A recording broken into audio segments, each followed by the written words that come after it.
Welcome back to Ask Mr. Franchise. Our guest today is none other than the corporate chef for Shoeless Joe's restaurant, Chef Chris Lovisa. Chef, thank you so much for joining us today. It's great to be here, Shawn.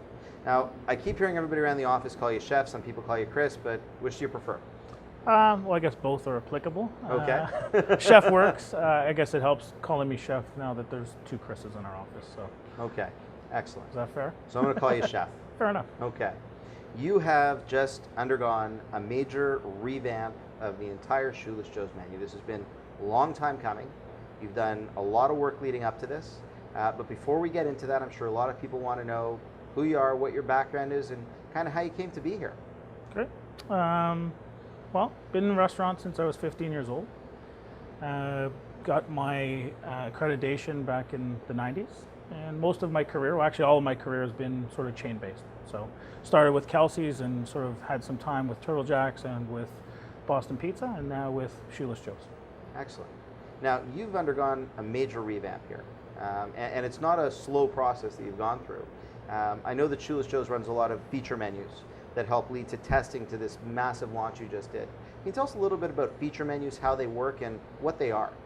Well, it's an opportunity to engage the public with a promotion, which sort of has a menu sprinkled in it. It allows us to really, in essence, test whether or not there will be any traction with a guest with respect to a particular item. Now, three very successful feature menus you've run recently were the Hockey Night promotion, the Molson M promotion, and the Chicken Wing promotion.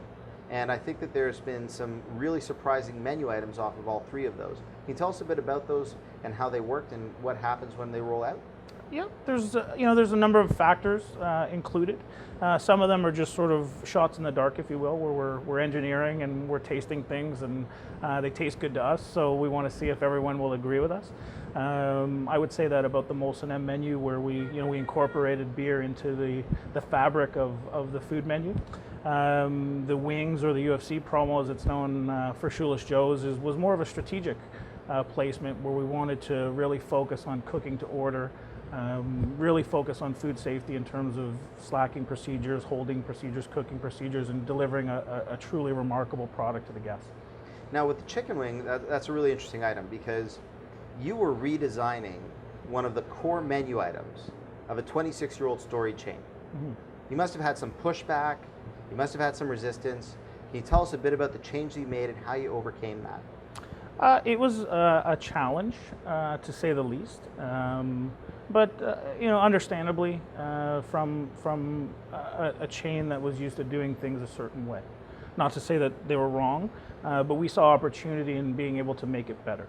And so we really redesigned the whole program from the supply side right through the back door to how it was stored, how it was cooked. We invented and created some flavors in terms of wing sauces to truly give the guest a new experience.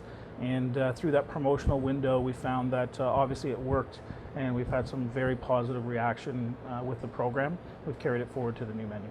Now, some of this redesigning of the menu was in anticipation of new competitors coming to Canada.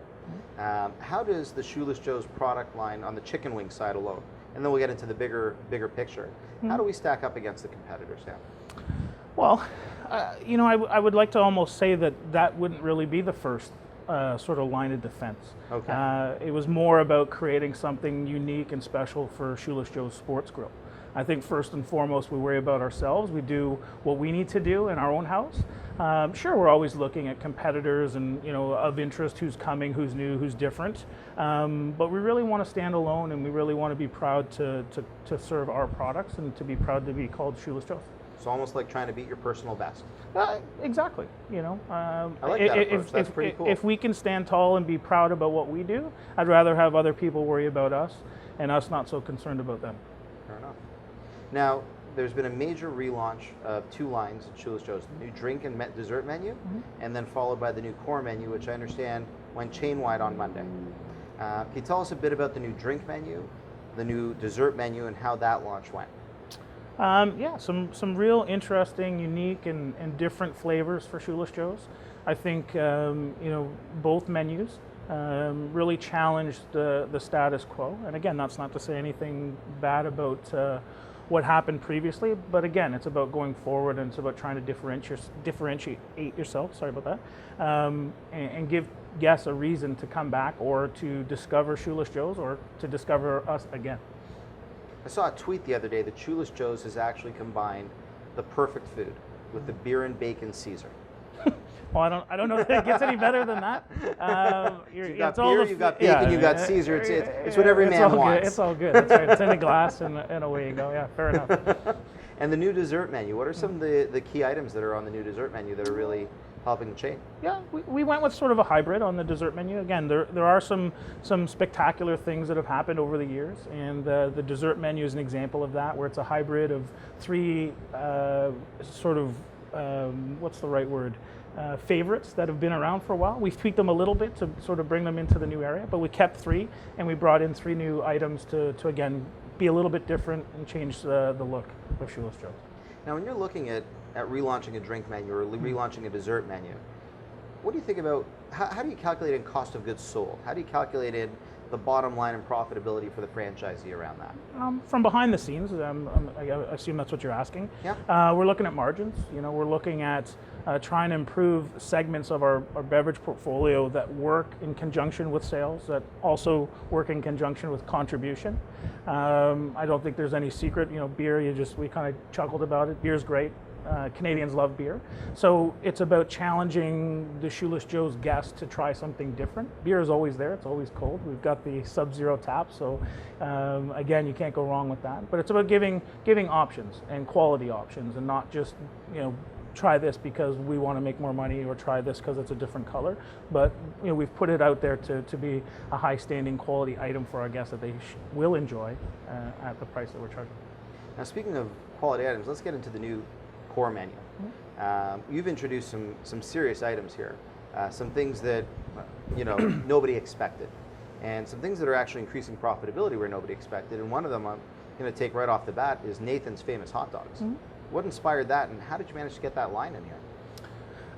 Well, the sports proposition is very big. Our number one line is that we celebrate sports every day, and that by far and foremost is the most important thing for us, is that we provide an atmosphere and a place to celebrate sports, both at the professional level but also at the community level. So whether it's men's teams or junior teams, youth teams, it's very much a part of what we do.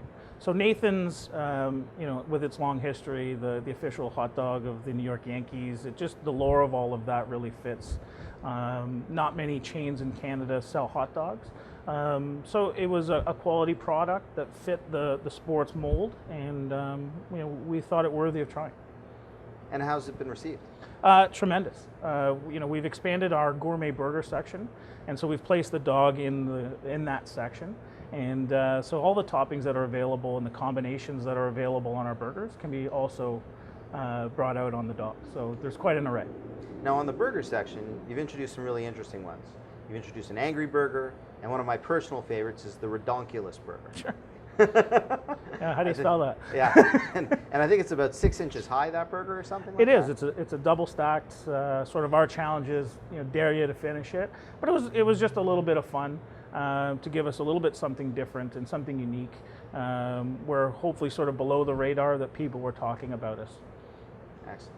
And you introduced some new pizzas and a new pizza crust. Correct. I know that KB was on earlier today, our marketing guru. We did a promo in January with MGD, and we really focused on zoning in on our pizza, the flavors, the profiles, the quality of products. And so, back to your question about why do we use those windows of promo and testing to really zero in on a product that we can be proud about. Now, one of the things that I think your franchise community has always asked for is more to appeal to the female demographic. I think your new drink menu hits that, but are there things in the new core menu that attract that as well? Absolutely. We outwardly went out to try and satisfy that. We've expanded our salad section, creating 6 new salads to the menu. We brought in more fresh ingredients like avocado, guacamole, and a number of things like that off the top of my head. I can't give you the produce list, but we outwardly went out and made sure that those things were sort of a strong statement on the menu. Now, when it comes to introducing a new menu like this, how do you train the franchisees? How do you get this across what's the process that goes through? Because there's huge change management involved, I would imagine. Can you explain a little bit about how that took place? It's probably the biggest undertaking that we would do through the course of a year. I think for the menu there was something like 75 SKUs that changed. Wow. So it's significant. I think our overall inventory is probably about 140 items. So you're looking almost half that changed. This process started back in January with the July 11th rollout. So just to give you sort of a scope of time around what it takes to get it done. We introduced it into the field 3 months before and offer the stores training and sort of hands-on training as well. So we bring them all together, we teach them through, we walk them through, we actually show them, and then we support them in their locations doing the same thing for their staff. Now, when it comes to training, a lot of people that are thinking about investing in a Shoeless Joe's franchise watch the Food Network. Sure. They see people like Gordon Ramsay. Yeah. Can they expect that kind of treatment from Chef Chris Lovisa when they come in for their training? No, it's nice to watch on TV, but and I was about to say that it doesn't work in the real world, but I guess in certain worlds it does. That's not sort of a culture we embrace, and it's definitely not a culture we promote. We're in this, it's a business, and we want people to be successful, so it's our responsibility to provide a model, a structure, the mechanisms in order to allow them to be successful. So we pride ourselves on structure, we pride ourselves on systems, and we pride ourselves on teaching people how to utilize those systems to make their living. Now, are you part of the training process, the initial training process, or I think you also have another gentleman that works with you, Ian? Yes, Ian Calvert is our operations chef. So he's largely responsible for field ops and going store to store and working hands-on. And that's not to say that I'm not, but that's primarily his focus and his job. We also have an audit process which helps evaluate stores, evaluate those systems and processes that I spoke about, and then sort of offer it as a measuring stick and sort of identify areas that are good, where we can congratulate people, and obviously if there's opportunities, we want to identify those and sort of train those out and bring caution to those. Excellent. Now, when it comes to franchisees that are thinking about investing in Shoeless Joe's, why would they see Shoeless Joe's as the future when it comes to the food program side of things? A lot of different reasons, actually. I think that the culmination of a number of things, the menu being one of them, with Shoeless Joe Sports Grill, is a calling in itself. I think that as you sort of get into the buckets of what the atmosphere, the decor piece, you touched on the beverage and dessert menu, and now the food menu is kind of the last piece to sort of hit the road, so the rubber hit the road, is the ingenuity. I think that in our segment, we offer a lot of variety, and there's a little bit of something for everyone. And when you're talking about a family, a group of business people, a team, that we can really apply the menu to all of those settings and have some success. Now, speaking of something for everyone, I think your new menu actually appeals to a much wider audience than it used to. Correct me if I'm wrong, but I think there were some things for vegetarians, something for gluten. Can you elaborate a bit on that? Absolutely. Because that's unique for a chain, for something that would be considered a sports bar to really cater to that demographic. We're very conscious of those things, and as we go forward, I'm very happy about this menu, but I think it's just a stepping stone for Shoeless Joe's. I think it's a big change. We have to allow our concept, our franchisees to sort of migrate and get to a point where they're comfortable with the change. It's only a week in. But to your point, yeah, we're conscious of gluten-free diets and vegetarian diets. So, we have meatless patties for the burgers as an example. We've got the gluten-free pizza crust. We've got a number of vegetarian options. Going forward, we'll look at halal options and a number of other things as well. Excellent. Cool. Now, when a new franchisee is thinking about joining the chain, and they're being trained and they're thinking about opening up their restaurant, they're thinking about all the things that are involved, a lot of these people aren't chefs.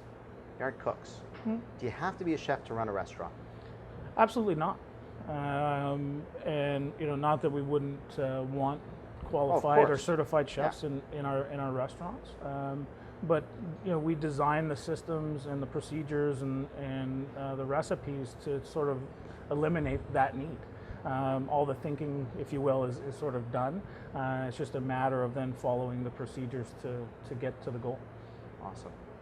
Well, thank you so much for joining us today. This was really helpful, and I'm sure our viewers are going to want to learn more about your new menu and see how it evolves over time. And thank you so much for the new menu. I'm really enjoying it, and thanks for joining us today on Ask Mr. Franchise. And Chef, thank you for joining us. Great, thanks for having me. Pleasure.